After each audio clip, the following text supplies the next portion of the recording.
सबसे लोकप्रिय राजनेता और देश के यशस्वी प्रधानमंत्री परम आदरणीय श्री नरेंद्र मोदी जी का मैं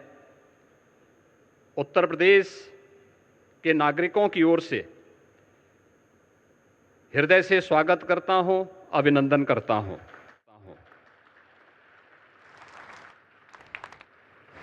गरीब, किसान, महिला, युवा, मध्यम वर्ग, व्यापारी, लघु एवं कुटीर उद्योग सहित सभी वर्ग और समुदायों को दीपावली का यह बेहतरीन उपहार देने के लिए आदरणीय प्रधानमंत्री जी का हृदय से आभार।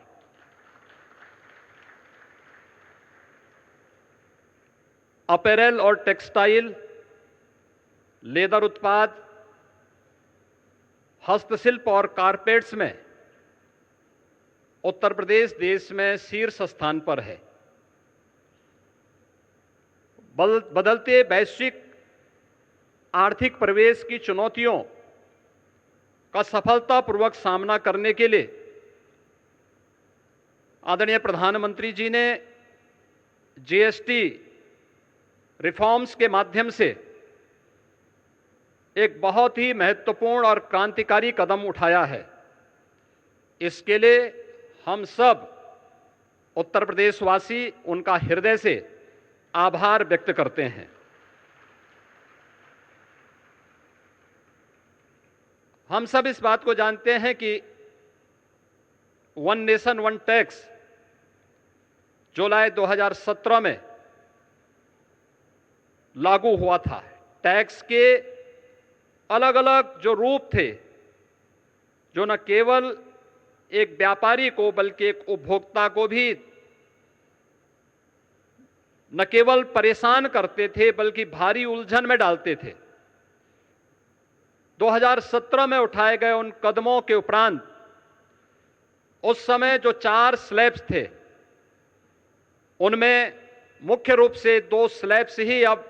इस नई सुधार के अंदर जीएसटी रिफॉर्म के माध्यम से हम सबको देखने को मिलेंगे। और इसमें न केवल अर्थव्यवस्था को मजबूती मिलेगी, पिछले 4 दिनों के अंदर हम लोगों ने इस बात का एहसास किया है कि मार्केट में एक नई जीवंतता देखने को मिली है। उपभोक्ता तेजी के साथ बाजार की ओर रुख किया है। क्या गरीब, क्या किसान, क्या श्रमिक, क्या व्यापारी, हर एक तबके को जैसे एक नया जीवन दान मिला है और इससे व्यापक पैमाने पर रोजगार के सृजन के साथ साथ उत्तर प्रदेश जैसे राज्य के लिए ओडीओपी सेक्टर के हमारे उद्यमियों को तो एक प्रकार का ये नया जीवन दान प्राप्त हुआ है। मैं इसके लिए हृदय से आदरणीय प्रधानमंत्री जी का उत्तर प्रदेश के अपने सभी नागरिकों की ओर से, यहां के उद्यमियों की ओर से हृदय से आभार व्यक्त करते हुए आज के इस यूपी इंटरनेशनल ट्रेड शो के उद्घाटन के अवसर पर वे यहां पर पधारे हैं। इस अवसर पर मैं हृदय से स्वागत और अभिनंदन करता हूं। आज अंत्योदय के प्रणेता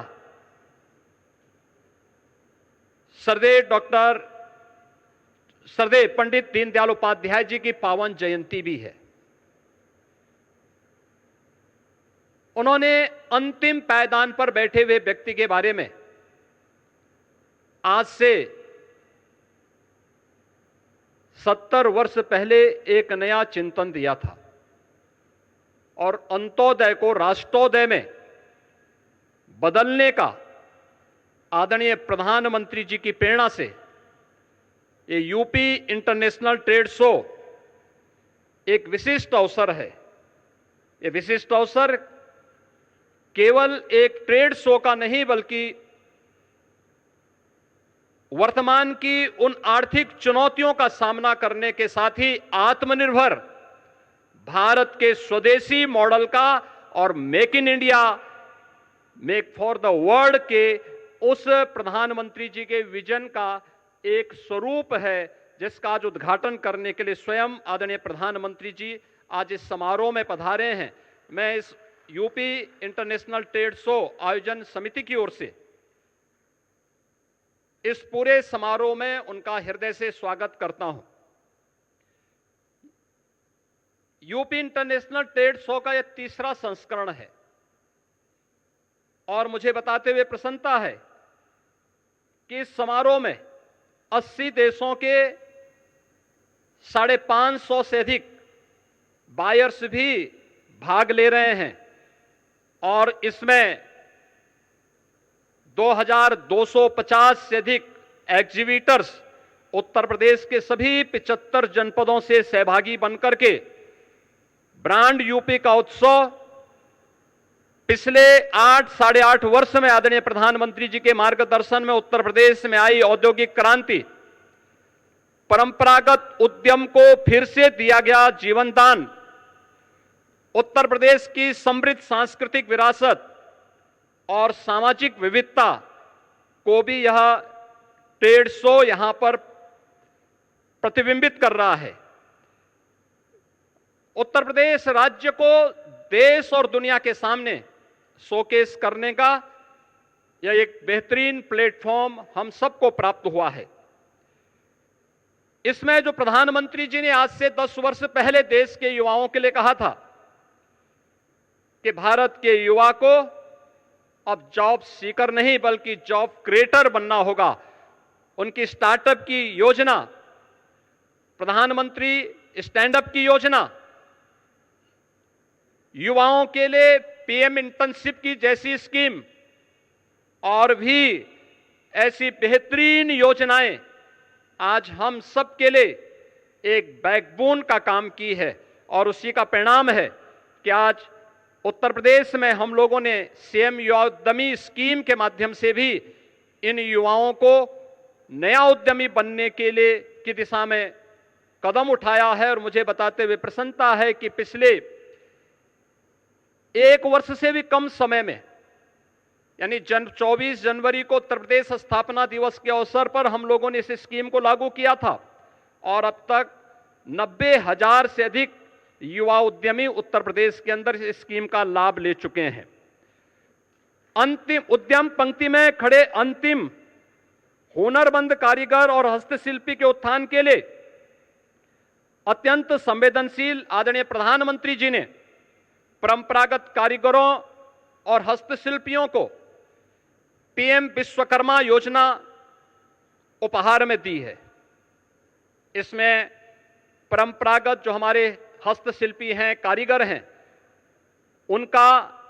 न केवल ट्रेनिंग दी जाती है बल्कि टूल किट के लिए एक पैकेज भी उन्हें उपलब्ध कराया जाता है। उन्हें राज्य सरकार की ओर से संचालित ओडीओपी और विश्वकर्मा श्रम सम्मान जैसी योजनाओं के माध्यम से भी उनकी ट्रेनिंग और उन्हें टूल किट वितरण करते हुए 4 लाख से अधिक ऐसे हस्तशिल्पी और कारीगरों को अब तक यहां पर ट्रेनिंग दे करके वोकल फॉर लोकल मंत्र को, स्वदेशी का एक संकल्प दे करके हुनरमंद कारीगरों को भी एक नया बाजार उपलब्ध करवाने का यह एक प्लेटफॉर्म बना है। मुझे बताते हुए प्रसन्नता है कि आज उत्तर प्रदेश में 77 जीआई उत्पाद के साथ ही उत्तर प्रदेश देश का शीर्ष जीआई कैपिटल बना है। इस वर्ष हम लोगों ने 75 नए उत्पादों को जीआई टैग प्राप्त करने के लिए आवेदन हम करने जा रहे हैं। इस प्रकार प्रदेश अपने हजारों वर्षों की उस विरासत को, जो एक धरोहर के रूप में उत्तर प्रदेश में मौजूद थी, उसे सजाने, संवारने और उसका संरक्षण करने का कार्य हम इसके माध्यम से आगे करने जा रहे हैं। और यहां पर जो हमारे स्टॉल्स लगे हुए हैं, इनमें 60 से अधिक जीआई टैग स्टॉल भी इस पूरे कार्यक्रम के दौरान हम सबको यहां पर देखने को मिलेंगे। स्टार्टअप्स, ओडीओपी, हमारे उभरते हुए जो एक्सपोर्टर्स हैं, महिला उद्यमी, नए उद्यमी, हस्तशिल्पी, आईटी, इलेक्ट्रॉनिक्स, कृषि, खाद्य प्रसंस्करण, कौशल विकास, महिला स्वयंसेवी समूह,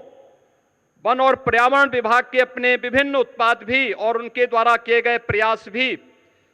इस यूपी इंटरनेशनल ट्रेड शो के माध्यम से यहां पर प्रस्तुत किए गए हैं। फरवरी 2023 में उत्तर प्रदेश में ग्लोबल इन्वेस्टर समिट आदरणीय प्रधानमंत्री जी के कर कमलों से उद्घाटन हुआ था, जिसके माध्यम से 40 लाख करोड़ रुपए का निवेश का प्रस्ताव उत्तर प्रदेश को प्राप्त हुआ। और मुझे बताते हुए प्रसन्नता है कि इनमें से 12 लाख करोड़ से ऊपर के प्रस्ताव अब तक जमीनी धरातल पर उतर करके कुछ प्रस्तावों में, कुछ उद्यमों में प्रोडक्शन भी प्रारंभ हो चुका है। और उन्हीं में से 5 लाख करोड़ का हम नवंबर 2025 में प्रस्तावित कर रहे हैं, जिन्हें ग्राउंड ब्रेकिंग करने की तैयारी वर्तमान में चल रही है। पिछले 11 वर्ष में आदरणीय प्रधानमंत्री जी की प्रेरणा से उत्तर प्रदेश के परंपरागत उत्पाद को, जिनकी संख्या वर्तमान में 96 लाख से अधिक है, उस एमएसएमई उत्पाद को, प्रत्येक यूनिट को सामाजिक सुरक्षा की गारंटी देते हुए उत्तर प्रदेश के अंदर आगे बढ़ाने का कार्य हुआ है। आज इसके माध्यम से 2 करोड़ से अधिक नागरिक और युवा यहां पर रोजगार और नौकरी प्राप्त कर रहे हैं। कृषि के बाद रोजगार का उत्तर प्रदेश के अंदर यह सर्वाधिक बड़ा केंद्र बना है और ये आत्मनिर्भर भारत के निर्माण में इस सेक्टर की एक बड़ी भूमिका है। मुझे बताते हुए प्रसन्नता है कि ओडीओपी और पीएम विश्वकर्मा के बाद उत्तर प्रदेश ने व्यापक रूप से एक लैंड बैंक, क्योंकि बड़े उद्योगों के लिए लैंड बैंक की आवश्यकता पड़ती है, लेकिन उत्तर प्रदेश ने कुछ प्राइवेट इंडस्ट्रियल पार्क की भी एक स्कीम आगे बढ़ाई है, जिसमें अब तक 11 ऐसे फ्लैश पार्क उत्तर प्रदेश के अंदर स्थापित हो चुके हैं। इसके माध्यम से भी उत्तर प्रदेश ने तेजी के साथ निवेश को अपने यहां आमंत्रित किया है, रोजगार के नए अवसरों का सृजन किया है। प्रत्येक जनपद में लौह पुरुष सरदार वल्लभ भाई पटेल जी की 150वीं जयंती के अवसर पर हर जनपद में 100 एकड़ क्षेत्रफल में एक इंडस्ट्रियल और एम्प्लॉयमेंट जोन विकसित करने की भी एक कार्य योजना प्रदेश सरकार ने आगे बढ़ाई है। इन जोन्स में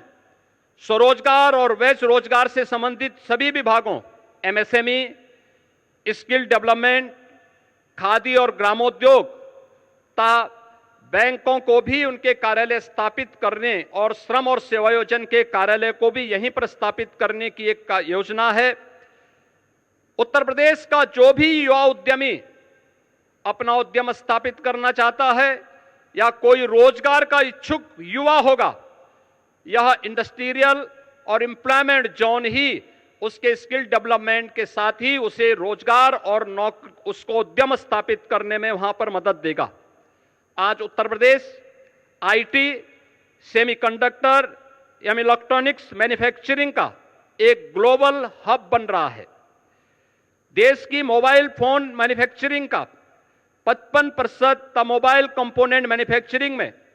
50% से अधिक की हिस्सेदारी अकेले उत्तर प्रदेश की है।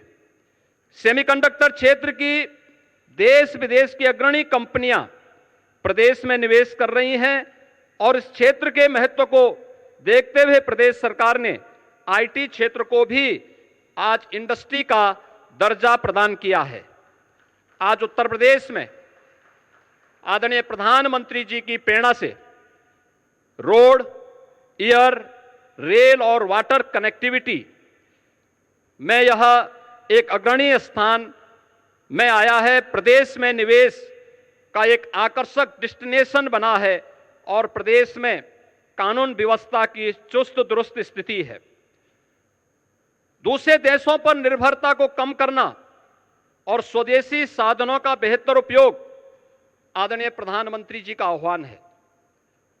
आत्मनिर्भर और विकसित भारत के लिए industry, academic institutions, research and development centre सहित समाज के सभी अंगों का समेकित रूप से मिलकर के कार्य करना होगा और ये ट्रेड शो उसके लिए एक बेहतरीन मंच बनकर के उभरा है। मैं आज के इस अवसर पर आदरणीय प्रधानमंत्री जी का जो मार्गदर्शन और नेतृत्व हम सबको प्राप्त हो रहा है, उसके कारण आज उत्तर प्रदेश बीमारू राज्य से उभर करके भारत के और विकसित भारत के ग्रोथ इंजन की अपनी भूमिका को प्रभावी ढंग से निर्वहन कर पाएगा। इस विश्वास के साथ मैं आदरणीय प्रधानमंत्री जी का आज के इस यूपी इंटरनेशनल ट्रेड शो के कार्यक्रम में हृदय से स्वागत करता हूं, अभिनंदन करता हूं। इस अवसर पर समारोह में पधारे उत्तर प्रदेश सरकार के मंत्रिमंडल के मेरे सहयोगीगण, एमएसएमई मंत्री श्री राकेश सचान जी, औद्योगिक विकास के मंत्री श्री नंदगोपाल गुप्ता नंदी जी, जल शक्ति मंत्री श्री स्वतंत्र देव सिंह जी, प्रदेश में पशुधन मंत्री श्री धर्मपाल सिंह जी, महिला और बाल विकास विभाग की मंत्री श्रीमती बेबी रानी मौर्य जी, प्रदेश के ऊर्जा और नगर विकास के मंत्री श्री ए.के. शर्मा जी, मत्स्य मंत्री डॉक्टर संजय निषाद जी, परिवहन राज्य मंत्री श्री दयाशंकर सिंह जी, प्रदेश के व्यवसायिक और कौशल विकास के मंत्री श्री कपिल देव अग्रवाल जी, समाज कल्याण मंत्री श्री असीम अरुण जी, लोक निर्माण के विभाग के राज्य मंत्री श्री ब्रजेश सिंह जी, माननीय सांसद श्री महेश शर्मा जी, माननीय सांसद श्री सुरेंद्र नागर जी समेत आज यहां पर विभिन्न देशों के हमारे माननीय एम्बेसडर्स और इस पूरे आयोजन में पार्टनर कंट्री के रूप में रूस हम सब के साथ मिलकर के कार्य कर रहा है। मैं इन सब का भी हृदय से स्वागत करता हूं, अभिनंदन करता हूं। जितने भी एग्जीबिटर्स आए हैं और युवा इस कार्यक्रम में भागीदार बन रहे हैं, उन सब का भी मैं हृदय से अभिनंदन करता हूं, स्वागत करता हूं। और मुझे पूरा विश्वास है कि यहां पर जो फॉरेन बायर्स यहां पर 532 से अधिक संख्या में उपस्थित हुए हैं, इनकी संख्या लगातार बढ़ रही है। यह नए भारत के, नए उत्तर प्रदेश के रूप में और विकसित भारत के विकसित उत्तर प्रदेश की भूमिका को आगे बढ़ाने में निर्णायक साबित होगा। आप सबका मैं हृदय से अभिनंदन करते हुए अपनी वाणी को विराम देता हूं। धन्यवाद। जय हिंद।